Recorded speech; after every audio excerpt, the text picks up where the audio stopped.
Hi, I'm Mark and I'm passionate about English. I hope you are. Okay, so, this is Tina. Tina is a cockatiel I've had for about 10 years. She's a little bit freaked out. Freaked out means gone a little bit crazy because I've got some lights, studio lights around me, and she doesn't really like those. So she may fly off, but anyway, she's only going to fly off in the lounge. Okay, so this is your sixth mini lesson, and let's go straight into it and look at the idiom for today's mini lesson. So, here we go. This is today's idiom. I have to put both hands in. So, Teen, I don't know if you'll know this one. Okay. I'll see if I can lean forward slowly. She might not like that too much. So, the idiom is get your act together. Yes. Do you want to take that, Teen? Okay, so she's not that keen. So, get your act together. So, for example, when I get ready to record a mini lesson, I have to put the lights up, I have to get the camera right, and close the doors, make sure the situation is right for recording a mini lesson for you. So I have to get my act together. I have to get ready. I have to get things right for the situation. So that is the idiom for today. Get your act together. I need to get my act together, or she can't get her act together, or so on. Okay, so let's have a look at a phrasal verb. I don't know. Well, Tina's not very good at English. You know, some birds can speak English, but I never really tried to teach her. Okay, here's the phrasal verb today. It's off, or correctly I should tell you the verb to be off, or be off. Okay, so let me think of some examples. The first one that springs to mind, there's an idiom, the thing that jumps into my head is a party, or a dinner, or a trip. If you say, maybe you telephone your friend and say, I'm really sorry, but the party is off, or the party's off. It means it's cancelled, it's not happening anymore.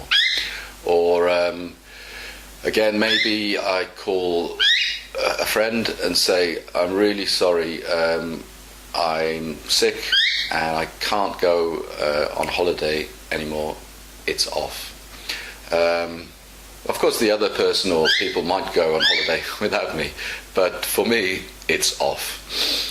Okay, another meaning is with food or drink. So let's say I make a coffee and put before I put the milk in the coffee, I sniff it and it's too old. The milk is off. It's off.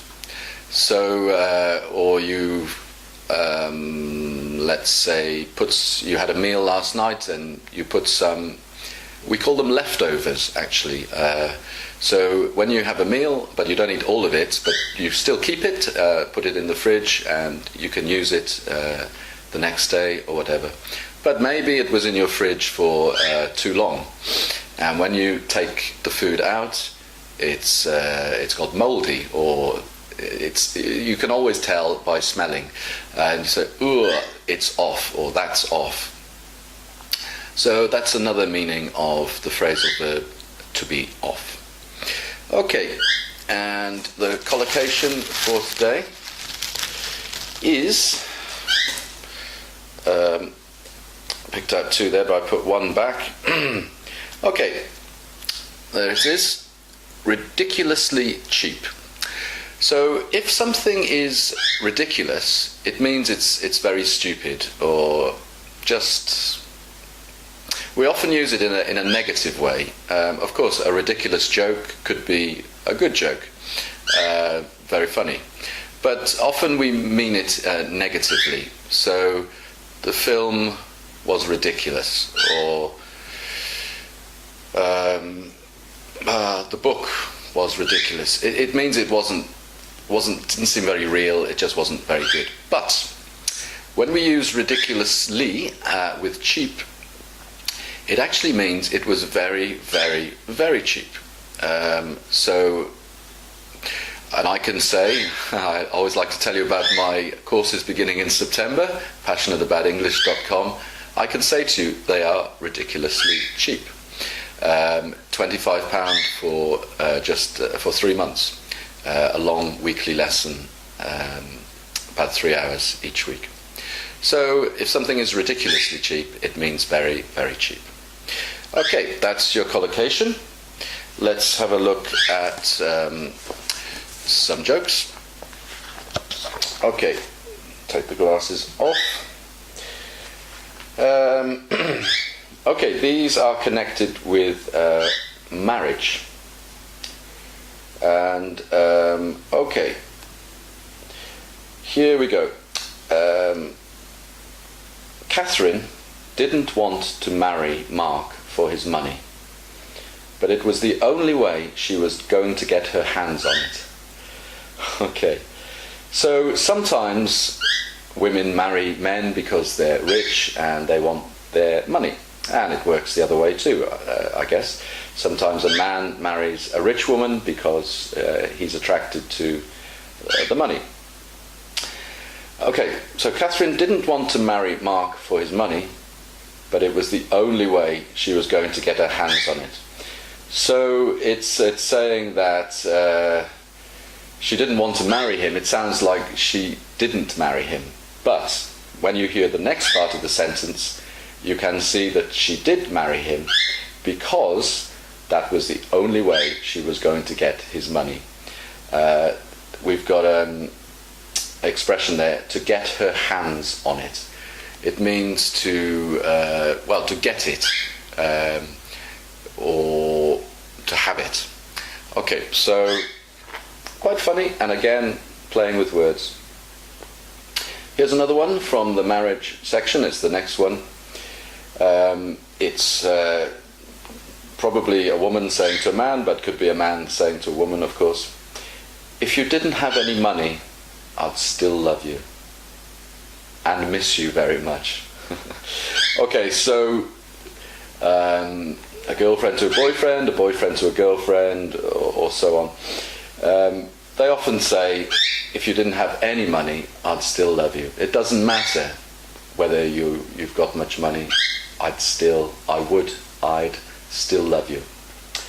And then there's a gap, and miss you very much. So it means she might still love him, or he love her, but she's off. Oh, there's another, I think we had the phrasal verb, it's off. If you say she's off, it means she's going, she's out of here, or he is out of here. So she's leaving. So if you didn't have any money, I'd still love you, but I'd miss you very much. I'm off.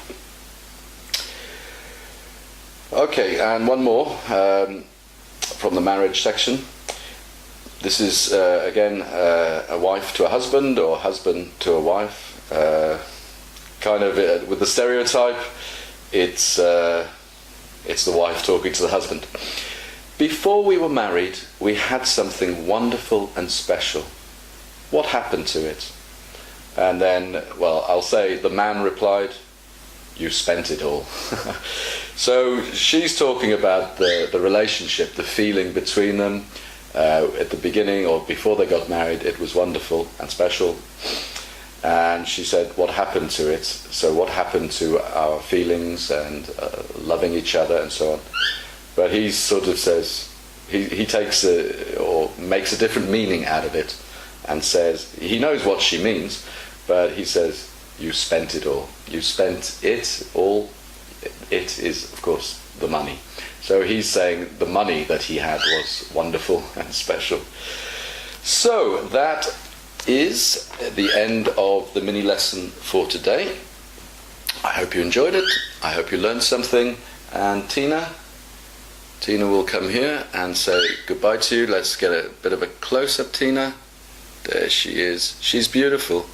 And she does like to have a tickle.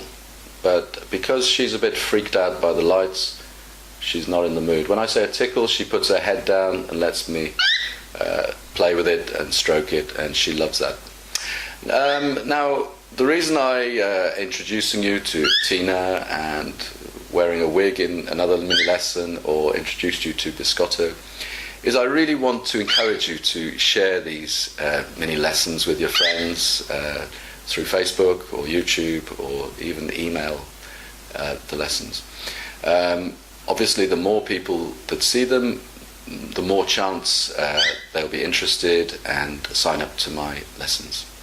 And up till now, I've been recording the lessons sitting here in my lounge on my sofa. But I will also start recording the mini lessons in other places to make it a little bit more interesting. So, thank you for watching, and look forward to seeing you in the next mini lesson. And I don't know if Tina will give me a little kiss. Not really. Okay, I'm going to put her back in the other room. Thanks a lot. Bye. Okay, so this is the bass riff for today's mini lesson. Give you the chance to win the first 3 months of my English, the first 3-month English course. You can find out more at passionateaboutenglish.com. And if you can name every the song and the artist that the bass riff is from for each mini lesson in June, you will have a chance to win that first course. Okay, and it's a little bit of fun anyway. So this is a very easy for me to play. It's only 3 notes, but again, when you hear it, well, some of you will instantly recognize it. So here we go.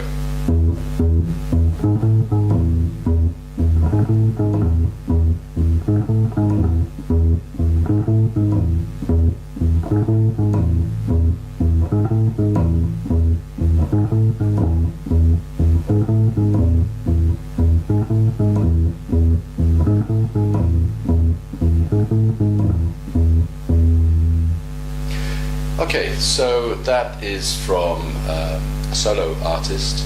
Solo means, well, of course he played in a band, but he was known by just his name. And he's just had a new CD out recently after some years of not releasing any music. And he's released so many wonderful albums and CDs. Really one of my favorites, although I must say this song isn't one of my favorites, but the bass riff is very recognizable. Okay, thanks again, and see you in the next mini lesson. Bye.